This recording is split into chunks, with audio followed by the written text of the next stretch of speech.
आटपाडी तरुणावर प्राणघातक हल्ला, जबड्याचे हाड फ्रॅक्चर, तिघांवर गुन्हा दाखल.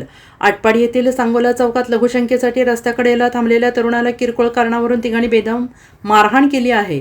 हल्ल्यात तरुणाच्या डाव्या जबड्याचा हाड फ्रॅक्चर झालेला आहे, तो गंभीर जखमी झालेला आहे. या प्रकरणी आटपाडी पोलिसात तिघांविरोधात गुन्हा दाखल झालेला आहे. सुरेश खरात, राज ऐवळे, अनुराग घुबाळे, पूर्ण नाव माहीत नाही, तिघेही राहणार सांगोला चौक, आटपाडी अशी संशयितांची नावे आहेत. पोलिसांनी दिलेल्या माहितीनुसार फिर्यादी तरुण मित्राशी मोबाईलवर बोलत असताना लघुशंकेसाठी स्मशानभूमीकडे जाणाऱ्या रस्त्यावरील कमानीजवळ थांबला होता. यावेळी सांगोला चौकातील बाकावर बसलेल्या सुरेश खरात याने येथे का थांबला आहेस अशी विचारणा करत त्याला धक्काबुक्की केली. त्यानंतर राज ऐवळे आणि अनुराग घुबाळे दोघे त्या ठिकाणी आले. तिघांनी मिळून फिर्यादीच्या तोंडावर बुक्क्याने मारहाण करत त्याला जमिनीवर खाली पाडले. लाथाबुक्क्याने बेदम मारहाण केली.